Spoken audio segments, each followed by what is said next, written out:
서울 탑골공원을 시작으로 들불처럼 일어난 3.1운동. 그 도도한 역사의 흐름에 전북도 예외는 아니었다. 3월 5일 군산 옥구 주민 500여 명으로 시작된 군산 3.5 만세운동은 약 3개월간 28차례에 걸쳐 일어났다. 3.1운동 이후 한강 이남에서 최초로 시작된 만세운동이라는 점에서 의미가 깊다. 3월 10일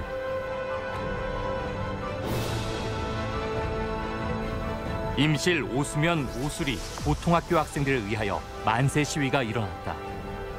약 보름 뒤인 23일 오수리 장날에는 2천여 명의 군중이 가세했다. 3월 13일 전주 남문시장 인경 종소리를 시작으로 촉발된 3.13 만세운동에는 신흥고 기전여고 학생들이 주도했다.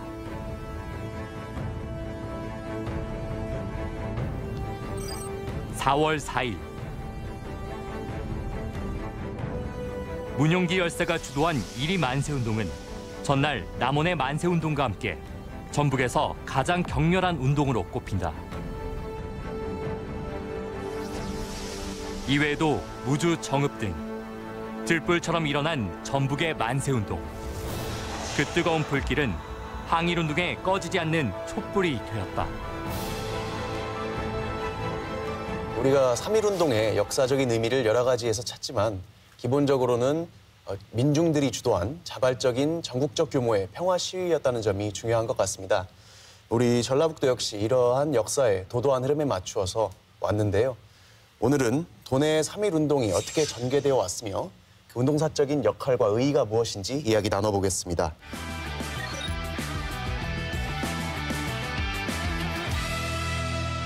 네, 교수님, 저희가 이제 일반적으로 3.1운동은 뭐 종로, 탑골공원, 뭐 태화관 이런 이야기만 많이 듣는데 또 전북 지역에서도 대규모로 확산되고 여러 가지 운동이 있었다고 들었거든요. 네. 우리가 이제 독립운동사에서 많이 이제 언급하고 있는 것 중에 하나가 이제 박은식 선생의 한국 독립운동 지열사를 이제 많이 하고 있습니다. 거기에 보게 되면 이제 그 전북 지역에서 3.1운동이 약 한 130회 정도가 있었다고 얘기를 하고 있고요. 참가 인원이 19만 300명 정도 달했다고 볼 수가 있겠고. 그리고 이제 만세 시위 과정에서 한 108명이 사망했다고 기록하고 있습니다.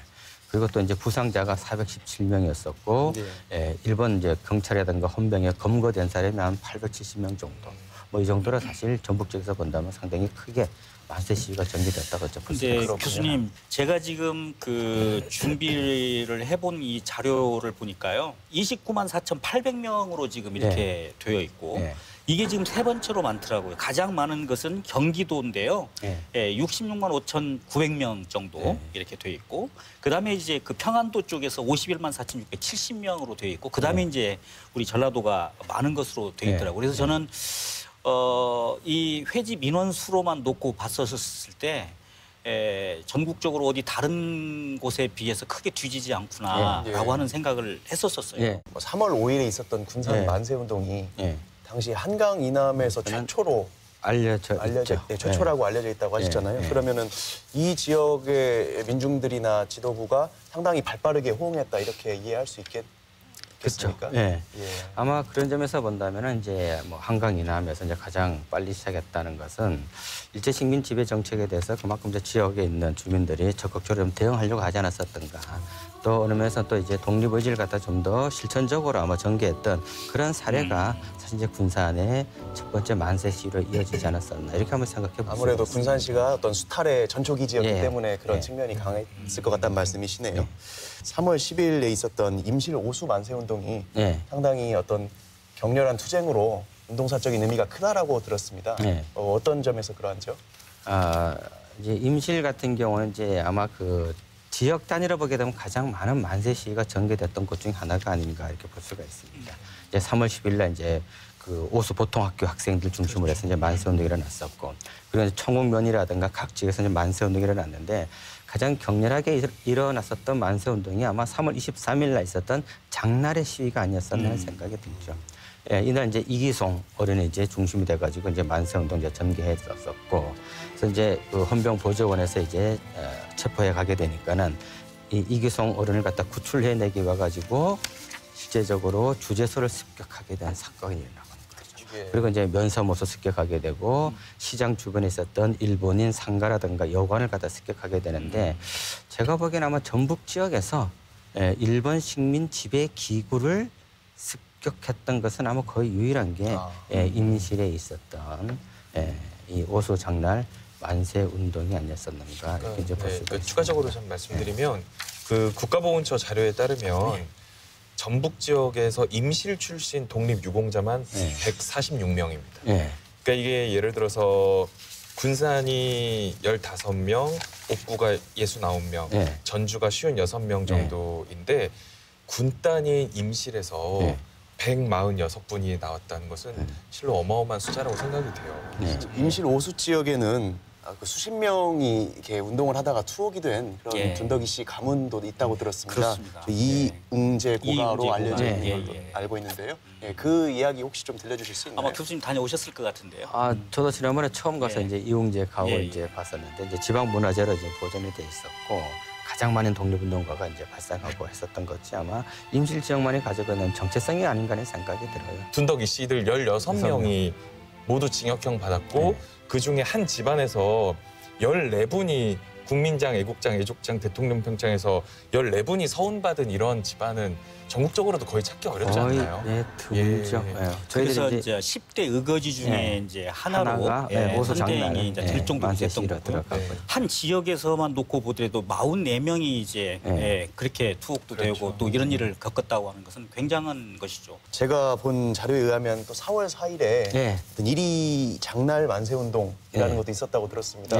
뭐 이야기를 좀 찾아보니까 정말 무슨 영화나 만화에서나 나올 법한 이야기던데 한 손으로 태극기를 들다가 칼로 내리치니까 다른 손으로 또 들고 또 양손이 양팔이 다 잘린 상태에서도 만세를 보다가 돌아가셨다 뭐 이런 이야기도 있던데 유혈적인 이제 만세 운동이 이제 이 전북 쪽에서 보게 되면 아마 익산 좀 전에 말씀드렸던 익산하고 이제 남원이 아마 이제 유혈적인 만세 시위였었다고 이제 볼 수가 있겠고 이제 원하면서 이제 그 극적인 요소를 좀 가지고 있었던 것이 아마 이 익산의 만세 운동이 아니었었는가. 이제 4월 4일 날 이제 장날이라 볼 수가 있겠는데 이제 이날 만세 시위를 전개했던 분이 바로 이제 문영기 목사님. 그래서 이제 일부 기록에서는 이제 한 1,000여 명 정도, 일제 기록에 보게 되면 한 700명 정도가 이제 만세 시위에 참여했다 볼 수가 있겠고 이번에 이제 뭐 선도에서 이제 그 연설을 하게 되고 그리고 이제 대한 독립 만세를 이제 부리게 되면서 이제 태극기를 들고 이제 만세 운동 적극적으로 이제 이끌어 나가게 되죠. 근데 이제 일본 헌병 대장이 이제 제지를 하게 되는데 그 과정에서 이제 오른손 태극기를 들고 있는 오른손을 갖다가 이제 잘라내고 이제 문영기 목사님이 이제 왼손으로 다시 그 태극기를 들고 이제 만세를 하게 되니까 다시 또 왼손마저 이제 자르게 되는 그러면서도 불구하고 두 팔을 잃은 상황에서도 만세 운동을 적극적으로 전개해 나가게 되니까 결국 이제 일본 헌병에서 아마 순국했던 분이 아마 볼 수가 있겠고 그때 이제 흘렸던 피 묻은 옷이 아마 지금 독립기념관에 보관돼 있는 걸로 이제 알고 있습니다. 여기 문용기 이제 목사 직업이 목사이지 않습니까? 그렇게 어떻게 민족 대표들도 그렇고 당시에 보면 상당히 어떤 종교인 내지는 종교단체의 활약이 두드러졌던 것 같습니다. 뭐 기독교라든지 천도교라든지 이런 부분들이 역할이 있었던 것 같은데 우리 지역도 마찬가지였나요? 전북 지역도 아마 마찬가지였다고 볼 수가 있습니다. 전국적으로 보게 되면 이제 만세운동, 3.1운동 자체가 종교 중심이었었고 학생들 중심이었었기 때문에 아마 대부분의 지역이 아마 큰 틀에서 벗어나지는 않는 걸로 보고 있습니다. 그래서 이제 이 전북 지역 같은 경우도 군산이라든가 익산이라든가 그다음에 이제 옥구라든가 이런 지역 같은 경우는 주로 이제 기독교인을 중심으로 해서 만세운동이 전개돼 갔다 볼 수가 있겠고 이제 전주라든가 남원, 임실 이런 지역은 이제 천도교인들 중심으로 이제 만세운동이 전개됐었고 또 군산 같은 경우는 또 기독교이지만 또 학생들 중심으로 만세운동이 더 적극적으로 된 사례가 이제 많이 있었거든요. 이 전라북도 지역이 다른 지역하고 확연히 구분되는 것 중에 하나는 이 만세운동이었지만 주로 이 평신도 중심으로 일어났다고 하는 것이 또 큰 차이가 있다고 그러더라고요. 그러니까 물론 목사님들도 중요했겠지만 이 평신도들의 이 움직임 또 자발적인 또 이 정말 뭐라고 그럴까요? 서로 이 죽음을 각오하고 뛰어드는 바로 이런 모습들 이런 게 이제 굉장히 중요했고 실질적으로 이거 저항운동이긴 하지만 네. 그들 자신들이 또 농민들이었기 때문에 사실 또 이 농민운동과도 농민저항운동이라고도 이야기를 하게 되더라고요. 네, 맞습니다. 근데 이제 그 농민들의 저항 중에서 이제 일부 기록에 보면 나오는 것 중에 하나가 가장 크게 이제 불만을 많이 가졌던 것 중에 하나가 담배세. 아하. 연초세라고 이제 보통 얘기하는데 연초세라든가 이제 그다음 술에 세금을 매긴 주세 예. 이런 것들도 사실 이제 농민들에게는 상당히 밀접하게 미쳤던 또 하나의 이제 식민 정책이 아니었었던가 여기에 대해서 이제 불만들이 적지 않았던 기록도 좀 나오고는 있습니다. 네. 천도교 얘기가 나왔습니다만 어쨌든 기독교와 천도교가 굉장히 중심적인 역할을 했던 것이 사실인 것 같고요. 네. 천도교의 어떤 이름을 바꾸기 전에 전신이라고 할까요? 결국은 동학일 텐데 네. 그래서 이제 일각에서는 내지 전라북도에서는 네. 동학농민운동 내지 동학농민혁명의 네. 정신이 계승돼서 3.1운동까지 이른 것이다. 이렇게 주장하는 관점을 내보이고 있거든요. 네. 이 부분에 대한 역사적인 평가는 어떻습니까? 3.1운동 33인 민족 대표 중에서 이제 동학농민혁명에 참여했던 분들이 적지 않습니다. 가장 대표적인 인물이 이제 손병희 예. 선생이라고 볼 수가 있겠고, 그다음에 이제 이 호남 지역의 대표적인 민족 대표라고 할 수가 있는 박준성 선생도 이제 그렇고, 경기도 지역을 보게 되면 이제 홍병기라든가 이종원 선생이 있고, 그리고 충청도에 보게 되면 이제 이종원 선생이 또 이제 있습니다. 그리고 또 이제 뭐 직접적인 거는 이제 조금 더 봐야겠지만은 저 서북 지역 같은 경우는 나용환이라든가 나인엽 이런 분도 이제 관련이 있다고 이제 이야기 좀 되고 있거든요. 근데 이제 이런 분들을 이제 보게 되면은 동학농민혁명에 참여했던 것들이 사실 천도교를 통해 갖고 3.1 만세 운동으로 그들 아마 이어졌던 가장 대표적인 것이 아니었는가 생각이 들고 아마 최근에 올해 들어와서 정읍에 있는 동학농민혁명 기념재단에서도 이 동학농민혁명이 3.1 운동까지 이어지게 되는 그런 특별 기획 전시회까지 좀 하고 있는 면에서 본다면은 뭐 충분히 이제 그렇게 이제 볼 수가 있겠고, 뭐 이제 여담이지만은 아마 그 손병희와 같이 동학농민혁명을 갖다 이끌었던 전봉준 장군이 아마 살아 계셨더라면은 그때까지 손병희와 같이 손잡고 민족 대표에 같이 서명하지 않았었을까, 그런 뭐 행복한 생각도 한번 해봅니다.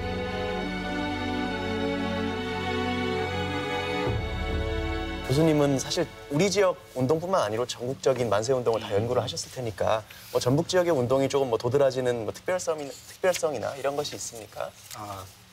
제가 보는 관점에서는 뭐 어느 지역이나 대체적으로 이제 비슷한 양상이 이제 보이곤 있죠. 다만 이제 전북 같은 경우는 그 3.1 정신이 가지고 있는 비폭력이라든가 평화 정신이라든가 이런 걸 가장 철저하게 잘 실천했던 것이 저는 전북 지역의 만세 운동이 아니었었는가 하는 생각이 들고 있습니다. 좀 전북 지역 운동의 세가 약한 것을 저희 듣기 나쁘지 않게 이렇게 애둘러 표현하신 건 아니죠? 아니, 그런 건 아닌 것 같아요. 왜냐하게 되면은 제가 이제 그 강서 지역이라고 있습니다. 저기 평양 밑에 그 옆에인데 주재소를 습격하고 헌병을 죽이고 헌병 보조원까지 죽여서 4명이 살해하게 되는 사건이 언제 일어나냐면 3월 4일 날 일어나고 있어요. 이제 그러면서 본다면은 우리가 3.1 운동을 이제 초기에는 비폭력이라 그러고 갈수록 이게 폭력화됐다고 얘기하게 되는데 제가 보는 입장에서는 새로 보니까 초기부터 아예 공세적이고 적극적이고 폭력적인 시위 양상이 이제 전개가 됐다는 거예요. 그런 면에서 이 전북 지역 같은 경우는 3.1 정신이 가지고 있는 것에 충실했던 것은 저는 전북이 아니었었나 생각해요. 이제 100주년을 맞아가지고 사실 이제 각 지방자치단체라든가 단체에서 이제 다양한 기념 행사를 좀 하고 있습니다. 근데 이게 이제 일회성으로 끝날까봐 사실 이제 가장 큰 걱정이죠. 이런 것들이 좀 더 이제 한 번에 끝나는 것이 아니라 100년 전에 만세 함성을 기억하고 기록할 수가 있는 공간, 자료 이런 것들 좀 더 축적해 나가고 또 만세 운동을 했음에도 불구하고 독립유공자로 포상이 되지 못한 분들이 굉장히 아직도 많이 있습니다. 최근에 이제 문재인 정부 들어와서 독립유공자 선정 기준이 조금 더 완화가 됐기 때문에 올해 100주년을 맞아가지고 이 당시 고생하시고 애국적인 어떤 그런 걸 했던 분들에 대한 것을 이제는 우리가 보상을 좀 해야 되지 않겠나. 저희 세 번째 다음 시간에 다룰 예정입니다. 예, 오늘 우리가 기억해야 할 가치가 있는 우리 지역의 만세운동의 전개 과정과 또 주요 인물, 또 역사적 유적, 발자취 이런 것들을 짚어봤습니다. 말씀 잘 들었습니다. 예, 감사합니다. 감사합니다.